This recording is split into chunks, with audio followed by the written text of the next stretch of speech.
Good evening प्यारे बच्चों। आज का टॉपिक है जो अपना वो है एनर्जी स्टोर्ड इन कैपेसिटर। तो आपको पता है, मैंने शुरू में ही बताया था कि जो कैपेसिटर होता है ना, आपके पास एक तरीके से चार्ज स्टोरेज डिवाइस होता है। तो कहीं ना कहीं चार्ज स्टोर हो रहे हैं, या फिर अपन क्या बोलते हैं, capacitor is energy storage device.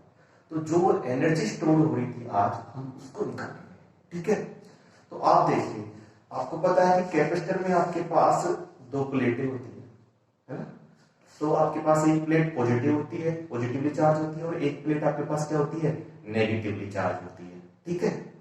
तो अब ये पॉजिटिवली चार्ज और नेगेटिवली चार्ज बैटरी किसके द्वारा होती है, प्लेटें बैटरी के द्वारा। तो कहीं ना कहीं कैपेसिटर को चार्ज करने में जो बैटरी के द्वारा वर्क डन किया जाएगा, वही वर्क डन आपके पास किसके रूप में स्टोर होगा, पोटेंशियल एनर्जी के रूप में स्टोर होगा। ये चीज अपन पहले ही पढ़ चुके हैं। जब भी अपन एनर्जी निकालते हैं तो कहीं ना कहीं क्या निकालते हैं, वर्क डन निकालते हैं। मैंने क्या बोला कि कैपेसिटर की प्लेटों को पॉजिटिव और नेगेटिव चार्ज करने के लिए जो आपके पास बैटरी के द्वारा वर्क डन किया जाएगा, वही वर्क डन आपके पास किसके रूप में स्टोर होगा, पोटेंशियल एनर्जी के रूप में स्टोर होगा। इसको डायग्राम में समझिए। सपोज करो कि ये अपने पास एक प्लेट ये है और एक प्लेट ये है। शुरू में दोनों के दोनों आपके पास अनचार्ज है, ये भी कंडक्टिंग प्लेट और ये भी कंडक्टिंग प्लेट है। तो दोनों प्लेटें क्या है, आपके पास अनचार्ज है। अब हम इन दोनों प्लेटों को क्या करना चाहते हैं, चार्ज करना चाहते हैं। तो अब इन दोनों प्लेटों को किससे कनेक्ट किया हमने, किससे कनेक्ट किया, एक वोल्टेज के सोर्स बैटरी से कनेक्ट किया, ठीक है। इसको हम पॉजिटिव चार्ज करना चाहते हैं और इसको हम नेगेटिव चार्ज करना चाहते हैं, ठीक है। तो इस वाली कंडक्टिंग प्लेट को अपन ने पॉजिटिव से और इस वाली कंडक्टिंग प्लेट को हमने नेगेटिव से कनेक्ट किया। तो आप देखो, अब कहीं ना कहीं कंडक्टिंग प्लेट है और आपके पास क्या है, इसके अंदर अनचार्ज है आपके पास। तो नंबर ऑफ इलेक्ट्रॉन और नंबर ऑफ आपके पास क्या, प्लस चार्ज, दोनों क्या है, बराबर है। नंबर ऑफ पॉजिटिव चार्ज और नंबर ऑफ नेगेटिव चार्ज क्या है, बराबर है। तो ये जो बैटरी का प्लस है, ये बैटरी का प्लस इस कंडक्टिंग प्लेट के इलेक्ट्रॉनों को अपनी तरफ क्या करेगा, अट्रैक्ट करेगा। तो ये देखो, इसके इलेक्ट्रॉन आपके पास कहां आएंगे, यहाँ आएंगे। शुरू में आपके पास यहाँ कुछ नहीं, पॉजिटिव और नेगेटिव क्या है, बराबर है, ठीक है। तो इस कंडक्टिंग प्लेट के इलेक्ट्रॉन आपके पास कहां आएंगे, इस पॉजिटिव के पास आएंगे। ये पॉजिटिव है तो ये इलेक्ट्रॉन को अपनी तरफ क्या करेगा, अट्रैक्ट करेगा कहीं ना कहीं, ठीक है। फिर ये अपने पास करंट फ्लो होने के लिए क्या होना चाहिए, क्लोज लूप बनना चाहिए। तो ये इलेक्ट्रॉन यहाँ आ गए। अब ये कहां जाएंगे, इस नेगेटिव के पास जाएंगे। तो नेगेटिव को क्या करेगा, रिपेल करेगा, और नेगेटिव रिपेल करेगा तो ये इलेक्ट्रॉन यहाँ होते कहां चले जाएंगे, आपके पास इस वाली कंडक्टिंग प्लेट पे चले जाएंगे। कहने का मतलब क्या हुआ कि यहां से इलेक्ट्रॉन आपके पास निकले, तो यहां से इलेक्ट्रॉन निकले तो यहां आपके पास क्या जनरेट होगी, जितने इलेक्ट्रॉन निकले उतना ही आपके पास क्या जनरेट हो गया, पॉजिटिव चार्ज जनरेट हो गया, ठीक है। सपोज करो 6 इलेक्ट्रॉन निकले तो 6 अपने पास क्या हो गए, प्लस जनरेट हो गए। और इसके पास 6 क्या हो गए, माइनस पहुंच गए। तो इसके बाद 6 आपके पास इलेक्ट्रॉन ज्यादा हो गए, इसके बाद 6 इलेक्ट्रॉन क्या हो गए, कम हो गए। तो कहीं ना कहीं ये आपके पास पॉजिटिवली चार्ज हो गई प्लेट, और ये आपके पास क्या होगी, नेगेटिवली चार्ज प्लेट होगी, ठीक है। तो कहीं ना कहीं बैटरी ने क्या किया, इस वाली कंडक्टिंग प्लेट से इलेक्ट्रॉन को क्या किया, खींचा, पुल किया, क्या किया, पुल किया अपनी तरफ। और इस वाली प्लेटों के, इस सेकंड वाली प्लेट को इलेक्ट्रॉन क्या दिए, इसकी तरफ भेजे। तो कहीं ना कहीं पुश किया।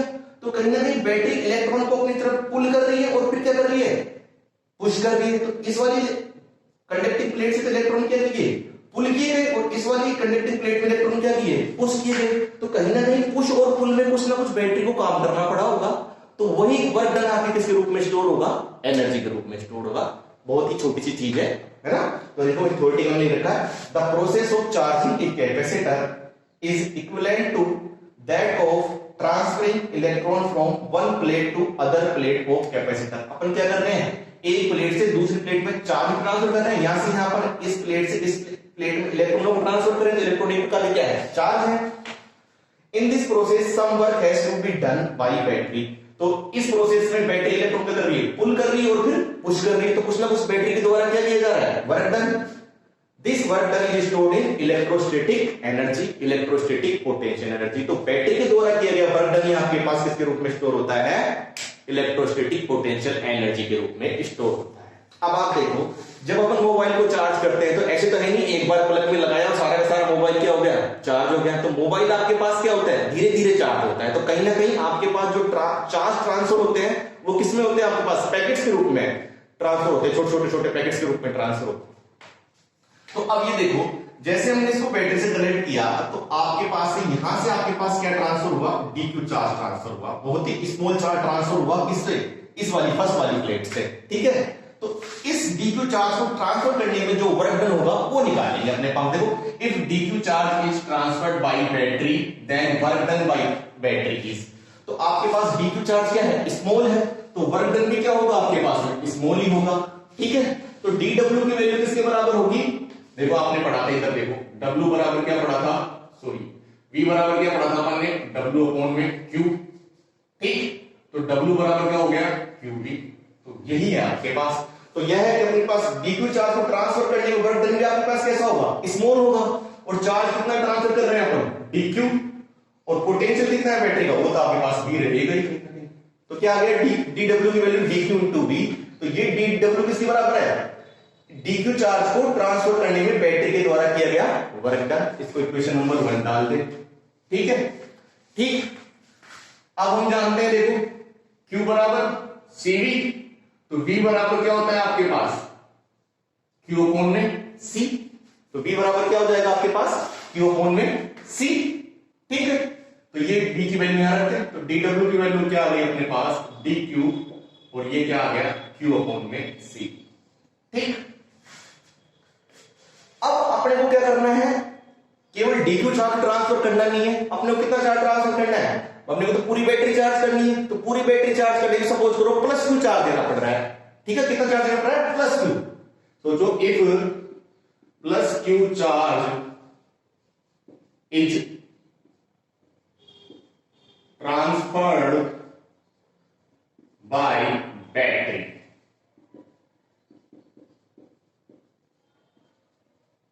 देन वर्क डन, ठीक है। अपने को क्या करना है, स्मॉल वर्क डन थोड़ा निकालना है, अपने को तो टोटल वर्क डन निकालना है, तो अपने को प्लस Q चार्ज से क्या करना है, बैटरी को चार्ज करना है। तो दोनों तरफ क्या कर देंगे, इंटीग्रेशन कर देंगे, DW का इंटीग्रेशन, इधर भी इंटीग्रेशन कर देंगे, DQ into Q upon C, और चार्ज कहां कर रहे हैं इसको, 0 से लेके Q तक, तो लिमिट क्या होगी आपके पास, 0 से लेके कैपिटल Q। DW का किया तो ये क्या आ गया अपने पास, W आ गया, ठीक है। अब अपन ने क्या निकाल लिया, 1 अपॉन C को तो कांस्टेंट को बाहर निकाल लिया, 0 टू कैपिटल Q, और ये क्या आ गया अपने पास, Q DQ, ठीक। अब अपने पास क्या निकालेंगे, W की वैल्यू निकालेंगे, 1 अपॉन C। आपको पता है Q DQ का आपके पास इंटीग्रेशन क्या होगा, Q स्क्वायर बाई 2, तो क्या हो जाएगा, Q square by 2, limit 0 to capital Q।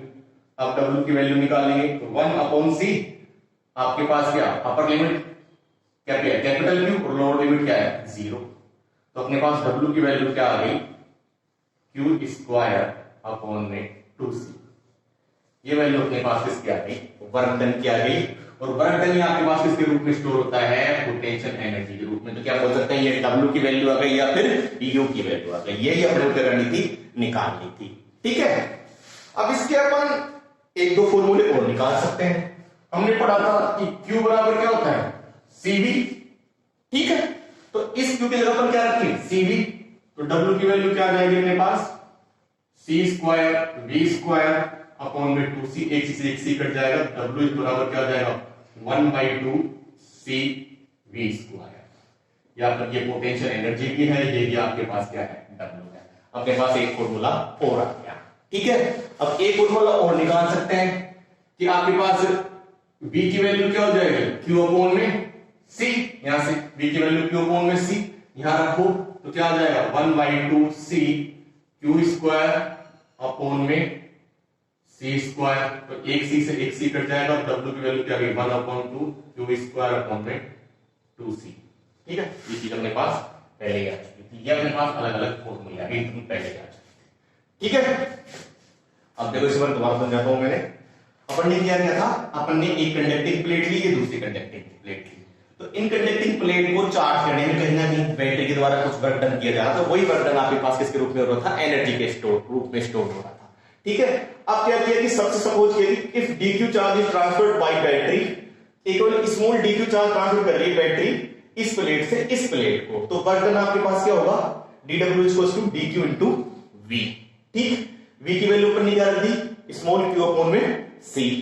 अब अपने को निकालना है टोटल वर्क डन और बैटरी को अपन कहां करना है, कैपिटल क्यू चार्ज ट्रांसफर करना है। तो कैपिटल क्यू चार्ज ट्रांसफर करने में वर्क डन क्या होगा, इस तरफ इंटीग्रेशन कर दिया, लिमिट लगा दी 0 to capital Q D Q Q upon C, ठीक है। 1 अपॉन सी को बाहर निकाल, limit 0 to Q Q D Q, इसका इंटीग्रेशन किया क्यू स्क्वायर टू लिमिट की वैल्यू रखी तो अपने पास क्या आ गया, डब्ल्यू की वैल्यू है Q square upon T 2c और यही वैल्यू इसकी आएगी अपने पास पोटेंशियल एनर्जी क्या आएगी, ठीक है। एक फॉर्मूला और निकाल सकते हैं, क्यों जानते हैं, क्यू बराबर सी भी होता है, तो इस क्यू की जगह अपन ने क्या रखा, सी स्क्वायर वी स्क्वायर हो गया अपॉन में 2c, एक सी से एक सी कट गया तो w की वैल्यू क्या आ गई 1/2 cv स्क्वायर, यही अपने पास इसकी वैल्यू आ गई पोटेंशियल एनर्जी की वैल्यू आ गई। Thank you. तो आपके पास पोटेंशियल एनर्जी की दो वैल्यू आ गई अपने पास 1/2 cv स्क्वायर और आपके पास q स्क्वायर अपॉन में 2c, ये वैल्यू आपको ध्यान रखनी पड़ेगी, आगे आपके पास काम आएगी। Thank you. प्यारे बच्चों, अगला जो टॉपिक है वो आपके पास energy density of a parallel plate capacitor.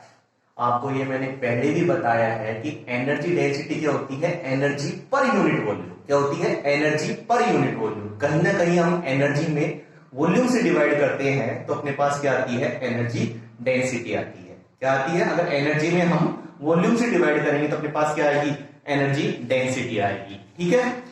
अब हमने क्या माना कि जो अपने पास पैरेलल प्लेट कैपेसिटर था उसकी ईच प्लेट का एरिया हमने क्या माना, कैपिटल ए माना, और जब उसको हमने क्या दिया था, प्लस क्यू चार्ज दिया था, तो उसको प्लस क्यू चार्ज दिया था तो कहीं ना कहीं उसमें क्या स्टोर हो रही थी, पोटेंशियल एनर्जी, और जो पोटेंशियल एनर्जी स्टोर हो रही थी वो अपने पास क्या थी 1/2 cv स्क्वायर। ये भी पिछले डेरिवेशन में आपने निकाली थी, ये वही चीज क्योंकि देखो if the area of cross section of each plate of a parallel plate capacitor is capital A and charge plus q is given to the plates, then potential energy आपके पास क्या आएगी, u equals to 1/2 cv square।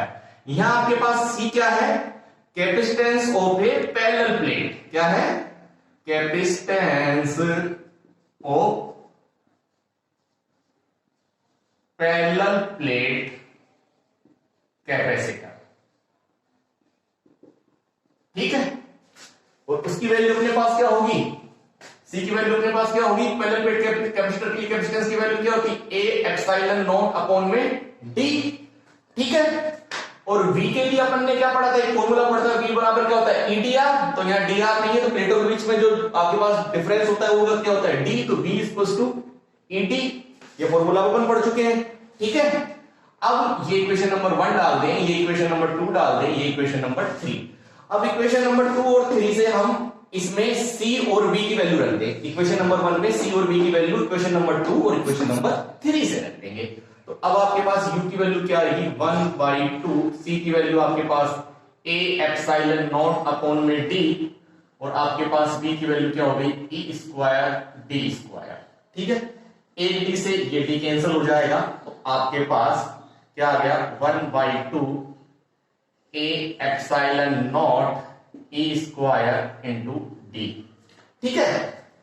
अब ये आपके पास देखो ये A और D क्या है, A एरिया है और D क्या है, प्लेटों के बीच की आपके पास क्या डिस्टेंस, तो एरिया और डिस्टेंस मिलके क्या बनाते हैं आपके पास में वॉल्यूम, ठीक है। एरिया और डिस्टेंस मिलके वो क्या बनाते हैं वॉल्यूम, और मैंने क्या बताया था, अगर आपके पास एनर्जी में वॉल्यूम से डिवाइड कर देंगे तो अपने पास क्या आ जाएगी एनर्जी डेंसिटी, तो वही करें अपने पास। तो ये क्या है अपने पास एनर्जी, इसमें डिवाइड कर दिया अपन ने किसका A और D का, तो क्योंकि A और D आपके पास क्या है वॉल्यूम, ये क्या आ गया 1/2, क्या बचा आपके पास A चला गया इधर एप्सिलॉन नॉट E स्क्वायर, ठीक है। और ये टर्म मिलके क्या बना देगी आपके पास क्या एनर्जी डेंसिटी, जिसको अपन ने किससे लिखा U बार से लिखा, ठीक है। उसकी वैल्यू अपने पास क्या आ गई 1/2 एप्सिलॉन E स्क्वायर, ठीक है। ये वैल्यू अपने पास किसकी आ गई एनर्जी डेंसिटी की आ गई। मेरी बात समझ में आ गई, ठीक है। आसान था आपके पास में, देखो पहले क्या निकाला एनर्जी क्या थी 1/2 cv स्क्वायर, C की वैल्यू की A एप्सिलॉन नॉट अपॉन में D और V की वैल्यू की ED, तो A एप्सिलॉन नॉट अपॉन में D, ये E स्क्वायर D स्क्वायर और एक D से एक D कट गया तो क्या बच गया 1/2 A epsilon not E square D। मैंने क्या बोला था एनर्जी डेंसिटी निकलते एनर्जी अपॉन में वॉल्यूम, तो A और D ये एरिया है और ये क्या है डिस्टेंस, दोनों मिलकर क्या बनाएंगे वॉल्यूम, तो U में अपन ने AD का डिवाइड कर दिया, तो ये टर्म आपके पास क्या बन गई U अपॉन AD क्या बन गई U बार, और इस U बार को अपन क्या बोलते हैं एनर्जी डेंसिटी, क्या बोलते हैं एनर्जी डेंसिटी, ठीक है। U बार की वैल्यू आ गई 1/2 एप्सिलॉन E स्क्वायर आपके पास, ठीक है। ये आप देख लें एक बार।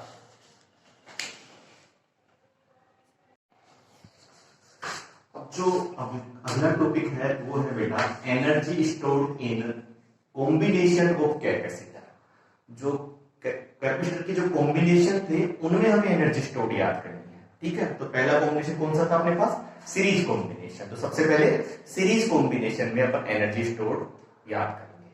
तो आपको पता है कि let n capacitor to be arrange in series then the equivalent capacitance. जब अपने पास n कैपेसिटर सीरीज में कनेक्ट होंगे तो अपने पास इक्विवेलेंट कैपेसिटर क्या होगा? 1/c equivalent equals to 1/c1 1/c2 plus 1/c3 से लेके 1/cn तक होगा आपके पास, ठीक है। तो अपन ने जो equivalent energy of the capacitor अपने पास क्या होगी? अपन ने एक फॉर्मूला पढ़ा था, क्या पढ़ा था? Q² में 2c, ठीक है। तो यहां अपने पास जो c आएगा वो क्या आ जाएगा? c इक्विवेलेंट आ जाएगा, क्योंकि अपने को वैल्यू किसकी चाहिए? 1/2cv² नहीं लगा सकते, क्योंकि अपने को क्या चाहिए? वहां c इक्विवेलेंट ऊपर आ रहा था, तो यहां अपने को 1/c इक्विवेलेंट की वैल्यू चाहिए। तो इसको अपन क्या लिख सकते हैं? देखो Q²/2 इंटू 1/c इक्विवेलेंट, और 1/c इक्विवेलेंट की वैल्यू अपन को चाहिए, तो ये वैल्यू यहां रख देंगे। तो अपने पास u की वैल्यू क्या आ जाएगी? देखिए आप, Q²2 तो कॉमन आ गया, और 1/c इक्विवेलेंट की वैल्यू अपन ने यहां से रख दी, तो क्या आ गई? 1/c1 1/c2 1/c3 से लेके 1/cn तक, ठीक। अब इसको खोला तो क्या आ गया? Q²2c1 Q²2c2 Q²2c3 से कर करके Q²2cn। ये आपके पास आ जाएगी energy stored in series combination. बहुत ही आसान चीज थी आपके पास, ठीक है। अब अपने पास क्या करना चाहे, सपोज करो अपन पैरेलल कॉम्बिनेशन करना चाहें एनर्जी स्टोर्ड, तो पैरेलल कॉम्बिनेशन कितना करेंगे? देखो थोड़ा सा चेंज कर देता हूं इसको। यहां क्या आ जाएगा आपके पास? पैरेलल। यहां भी क्या आ जाएगा आपके पास? पैरेलल। तो मैं लिख देता हूं यहां क्या आ जाएगा? Parallel, PARALLE, parallel. और यहां भी क्या आ जाएगा? PARALLE, ठीक है। अब let n capacitor to be arrange in parallel combination, then equivalent capacitance क्या होगा? पैरेलल कॉम्बिनेशन C इक्विवेलेंट आपके पास होता है C1 plus C2 plus C3 से लेके Cn तक। किसके लिए? पैरेलल कॉम्बिनेशन के लिए, ये आपको पता ही है, ठीक है। तो एनर्जी स्टोर्ड आपके पास क्या होगी? Energy stored in equivalent capacitance. Energy stored in equivalent capacitance. अब अपने को क्या चाहिए? C इक्विवेलेंट ऊपर की तरफ चाहिए। तो अपन ने दो फॉर्मूले पढ़े थे, कौन सा? एक अपन ने U को कौन सा पढ़ा था? 1/2cv²। तो इसको मैं क्या लिख सकता हूं? C equivalent. तो आप देखो ये क्या आ जाएगा? U = 1/2v² को आगे ले लें, और ये क्या आ गया? C equivalent. तो यहां को क्या चाहिए? C इक्विवेलेंट की वैल्यू अपन यहां से रख देंगे, तो U की वैल्यू अपने पास क्या आ जाएगी? 1/2v², C इक्विवेलेंट की C1 plus C2 plus C3 से करके Cn तक, और U की वैल्यू क्या आ गई? 1/2। अगर आपके पास C1 v² 1/2 C2 v² 1/2 C3 v² plus करके 1/2 Cn v², ठीक है। इसको U1 मान लो, इसको U2 मान लो, इसको U3, तो क्या जाएगा मेरे पास? U1 plus U2 plus U3 से करके ऐसे कैसे Un तक। ये अपने पास आ गई पैरेलल कॉम्बिनेशन में जो एनर्जी स्टोर हुई। बहुत ही आसान 2 मिनट की चीज थी, ठीक है। Thank you.